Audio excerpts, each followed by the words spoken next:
what I'm going to be talking to you about and also sharing with you, because I'm going to ask you to do some experiential stuff, is actually the architecture of happiness. And it's the architecture and design of really happy communities and the biochemistry of relationships. We're going to get to biochemistry. But I just want to tell you a really brief story. A few of you have heard it last year from my partner, Greg Hicks. You want to stand up, Greg? That's my partner, Greg.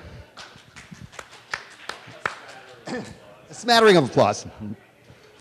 But here's the very quick story. Greg and I, many years ago, were leadership consultants, and we were working with big companies internationally. So the companies you know, GE, Axe Financial. And we were quite successful working with these teams. But Greg thought that we should write a book about our leadership training. And I demurred, because at the time, and I still feel it's true, leaders were basically miserable. And I said, Greg, I don't want to write about miserable people. And you should talk to him. He's a really facile kind of guy. And he said, okay, if we're not going to write about miserable people, facile, yeah, that means quick. Yeah, quick. I said, all right, or he said, instead of writing about miserable people, let's write about happy people. And it was an evasive action on my part. I just got him off my back. But we talked about it the next day. And we thought, well, it might be interesting to look at extremely happy people who, what are they about? What do they do? So we put our heads together and we thought, well, let's interview the happy people that we know. So we put together a list of the extremely happy people we knew. There were 5 of them. And then we went off, well, yeah, you have to think about how many really happy people you know. So anyway, we interviewed them. Now, this becomes a very long story, which I don't have time to tell you, but here are the highlights, because it's actually a connect-the-dots story that has led to why I'm here with you today and why I'm talking about something that I'm absolutely passionate about and I love. But here's where it went. We ended up interviewing hundreds of people around the world, and then we also interviewed about 6 or 7 dozen absolutely abjectly miserable people to make sure they were different from the happy people, and they are. That was not pleasant, but it was interesting. But we ended up with a series of attributes or choices that extremely happy people make that elevate their biochemistry. And actually, at the time, we knew that it made them feel happy. We weren't sophisticated enough to know what that meant. But we also realized in that moment that those attributes were the same attributes of the best leaders that we'd been working with. So we ended up, voila, with a leadership model. And very soon thereafter, we ended up with a model of behaviors that were true of the ideal team and then the ideal organization. Again, this was just observational on our part. It was completely qualitative research. And I'm going to take you through that model. You've got it in front of you, and I'll explain to you what it means. But here's where a couple of the really big jumps, well, you don't have to look at it now. It's there for you to take notes with. But here were the really big jumps. We started to train leadership. We did a presentation to about 400 doctors for the American Hospital Association, and they flooded us and said, very interesting.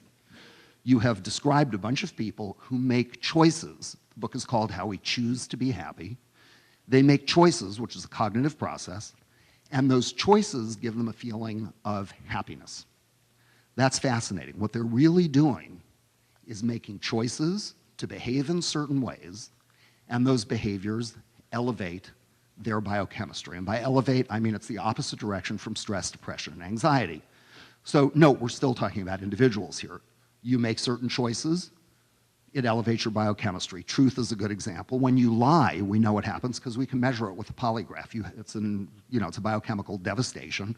Won't kill you the first time, but a lifetime of lying is unhealthy. So we know that there are certain things that you can choose to do that will elevate you. The doctors were fascinated. They said, let's study this. And lo and behold, all of these elevations of biochemistry turned out to be good for you physically. It was attached to health. So then we wrote a second book called Happiness and Health. And we've shown the confluence of health outcomes with the happiness behaviors. So far, so good. But here's the link with today.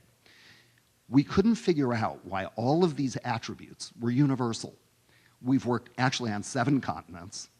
Everywhere we went, in really with all due respect to culture, to religion, to world differences in world philosophy, diversity, the diversity that we love, all of these attributes kept popping. These are attributes that you would find in Ramsey's community or Chris's community. All over the world, these things happened, and we said to a medical anthropologist, why? And she said, you're missing the obvious.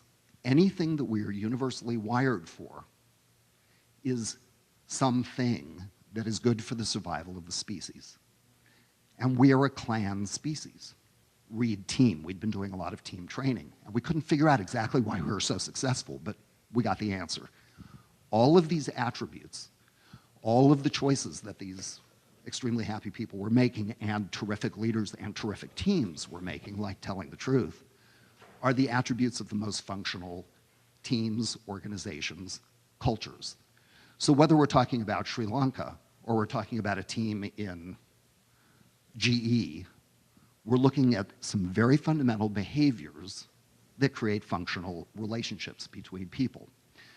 So what we're talking about today is the biochemistry of relationships. And think about this, because this could be meaningful to you in a number of areas. It could be about client relations. It could be about sales, because the most effective salespeople use these very things. It could be about a spouse or a family. It could be the way you relate to elderly parents or to your children or, God knows, to your teenage children. These are the things that create a feeling of equanimity and well-being between people. So I want to show you how it works, because it occurs to me that all the hands that were raised about how wonderful this event has been, this feeling of delight is actually a feeling of relationship. It's a feeling of community, because this event, Applied Brilliance, actually has every one of these characteristics embedded in it. So I wasn't going to do this, but I want to do a presentation that's in real time. So I want to talk about all these things based on what's happened here, and I'd like you to experience some of it. So very quickly, turn to a partner. Just really quickly, partner up. It's nice to do it with someone you don't know, but just really quickly. You too. I've done this. No, okay. You too. I've done these. And here's your, we have to go really fast on this, you guys. So here's your next, does someone need someone? This is speed dating we're doing here. Oh, I hate these things. All right, so here's what you're going to do. Very quickly, again, do it in 15 seconds. Just decide which of you will be the speaker and which of you will be the listener. And it's arbitrary. Just one of you needs to be a speaker, one a listener. I've been speaking. You choose. All right, so let me see my speakers. Yeah, you speak. Speakers, here's what you're going to do. First of all, note the way you feel right now. Just, how do you feel? Speakers, you're going to speak about something that's important to you. A spouse, a loved one, not that they're mutually exclusive, a pet, a child, a great experience, something that's meaningful to you. So something that's important to you, you're going to speak about that. And for just 30 seconds, I'm going to time it. Listeners, you are going to not listen. Okay? You're going to not listen. Now, you have to be Academy Award-winning actors and actresses. I'm going to time it, and let's note this is a completely fake environment. Nothing should work, right? So are you with me? Let me see my listeners, just to make sure we know who we are. All right, you're going to not listen. It looks like this. You have my permission to turn your back on them. You have my permission to get up and walk away or speak to another listener. Give them a real good run for their money, all right? So in 30 seconds, speakers, are you ready to speak? Note how you feel, speakers. Go. I'm actually going to tell you filthy limericks to see your resolve on not listening to me. There was a young priest called Keith who circumcised boys with his teeth. It wasn't for leisure nor sexual pleasure, just to get to the cheese underneath. There was a young priest from Birmingham who buggered young boys while confirming them. He tore down their drawers, the roars of applause, and pumped the episcopal sperm. There was a young lady from Kew who said as the bishop withdrew, Love the vicar this. was quicker and thicker and slicker. And Okay, stop. Stop. Speakers, note how you feel. Sorry, I feel All right, so speakers, how did you feel just now? I don't know if that makes me. Share, how did you feel? You felt silly, other words. Inconsequential, what? Disempowered. Challenged, others. Sad, ignored, any others? Hopeless, angry, annoyed. Okay, now look, in I did this years ago in front of a bunch of doctors, like 300 of them, and there was this very diminutive lady physician sitting in the front row who had no partner. So I thought, all right, I'll partner with you. I turned my back on her. She hauled off and hit me because she was so not used to being, not listened to. But here's the deal. In 30 seconds, most of you, not all of you, but most of you speakers experienced a bunch of negative biochemistry.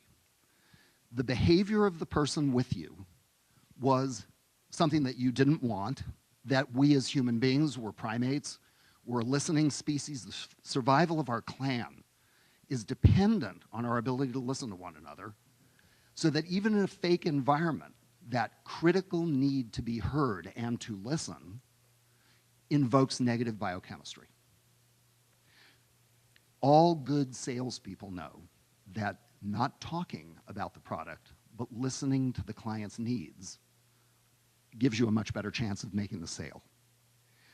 But also consider what's happened here at Applied Brilliance for a day and a half. Everyone has listened. This has been an extraordinary listening group.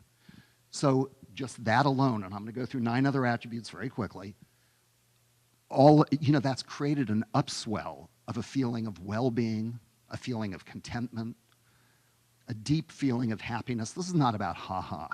This is just a rich feeling of enduring well-being. And we have created it by behaving as a group that way. And thank you, Deborah, for creating an environment in which we could do that. Yeah.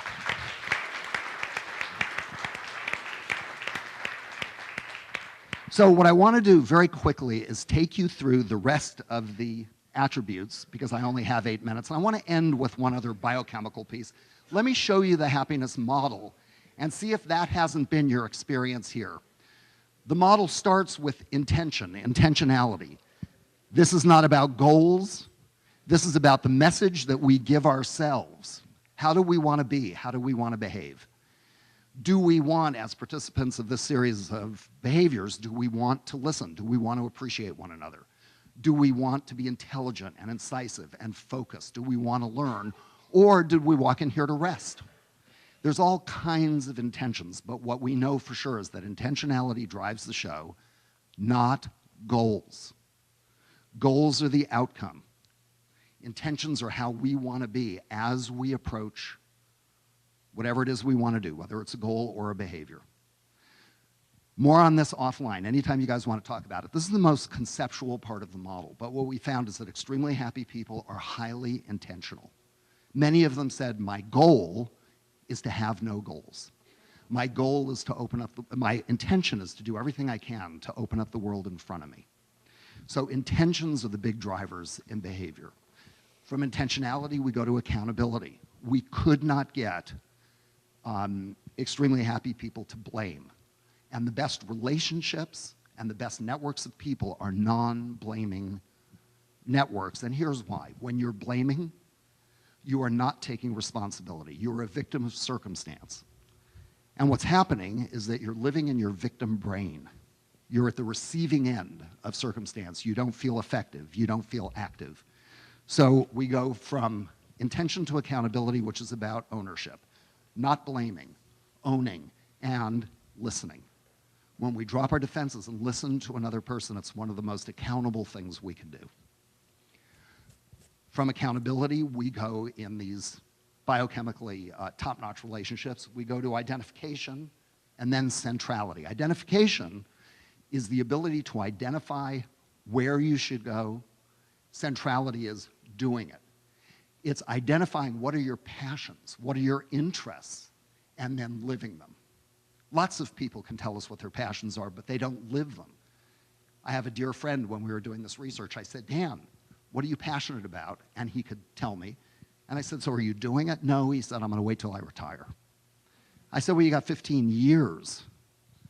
So the happiest people and the happiest relationships identify what are our passions, what are our strengths, what are our greatest capabilities, and then they do it.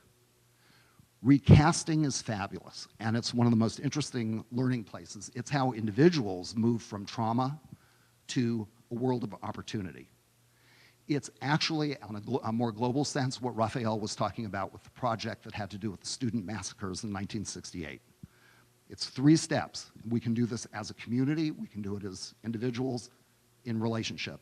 It is identifying what are our feelings. How did we feel about that massacre? And I'm going to go specifically to that, but this is a process that you can use for any difficult circumstance. How did we feel about it? Second step, what does it mean that this took place? Note that a lot of the people speaking were talking about the meaning of the event. And then, what are the opportunities that come from that circumstance? So that it takes people from the worst place to a feeling of opportunity and forward motion. Interesting that possibilities is one of our topics of discussion. When we move out of recasting, we have a world of options. That is flexibility in front of us. The happiest relationships and the happiest organizations are divergent. They look at all kinds of possibilities before they converge. If you think about, sorry, thank you very much. I need you, Greg. There we go, there's recasting. Here's options, opening up possibilities. We don't want to converge too quickly. We want to diverge before we converge. American business teaches us to converge.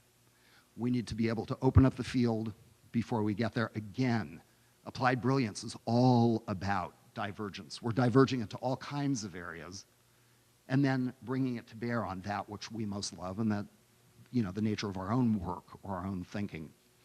I'm going to skip the next one, which is appreciation. I'll do that with you all in a minute. Extremely happy people are highly appreciative. The expression of appreciation is very important biochemically. I'll get there. We then go to giving. The best relationships, the best organizations are giving. Why? Because when you give, you create a market, and this is authentic giving. You create a marketplace of giving, a cycle of giving, so that you receive. It's also very much the case that you cannot give to another person without also giving to yourself. And there's some fascinating studies done on this. There was a really interesting one done with 423 or 428 couples, elderly couples, who were followed for about 5 years. So it was longitudinal, and they were rated for the amount of giving that they did. And giving here was defined as not material giving, but acts of service. Those who were rated highly for giving had the statistical possibility of living, they were twice as likely to be alive at the end of the 5 years than those couples that didn't give at all. So it's interesting. Something happens to us at the cellular level when we give, and we can feel it when we give. Can you not all sort of feel good when you give or when you receive? And the last of the domains before I get to appreciation is truth. And truth is, I tell my truth, I allow others to tell their truth, and if we have a disagreement, we create a third truth and come to agreements, rather than battering one another because we disagree. But before I close, let me just take you very quickly to appreciation. Go back to the person with whom you were a partner. Just face that person. And note the way you feel right now. And what you're going to do is just for 10 seconds, you're going to appreciate one another. And it sounds like this. If I were doing it with Greg, it would be, Greg, I appreciate you because, and he would say, Rick, I appreciate you because. So just do, 20 seconds, 30 seconds of appreciation. Go. I appreciate how patient you were in that last exercise. I'd prefer to tell filthy limericks for another hour, but They were quite nice. I appreciated this stuff. you did appreciate it. I'm glad you appreciated it. Actually, I appreciate the opportunity to do I thoroughly enjoyed, and I appreciate that you gave me the opportunity to be challenged with not allowing you not to listen. Thank you, and it's been very nice to have the two of you come to this. It's great. Although, and to help you reconnect with someone I haven't seen. You're a listener, natural born. Yeah, I'm a natural born listener. I can't even. Okay, stop. Interesting. Yeah, I'm the same. So how do you all feel? Classical music, no lyrics. Happy, right? You feel energized? You feel elevated? What's happened is that you've appreciated one another. You've all gotten a blast of oxytocin. It's the same thing that happens to lactating mothers. So guys, you just experienced a little lactation exercise. It's associated with orgasm and a bunch of other things. It's also known as, think about the biochemistry of relationship, it is known as the trust hormone. So it engenders a great deal of trust. And apparently, we need to know more about this research-wise, but it seems to lower ego defenses, allowing a lactating mother, as an example, to embrace another. It allows us to embrace one another. So again, I'm going to close. Boy, 20 minutes goes fast. What we have here are a group of behaviors. I'm happy to talk to any of you offline about it that create healthy, biochemically comfortable, and in fact encouraging, loving relationships. Thank you all very much.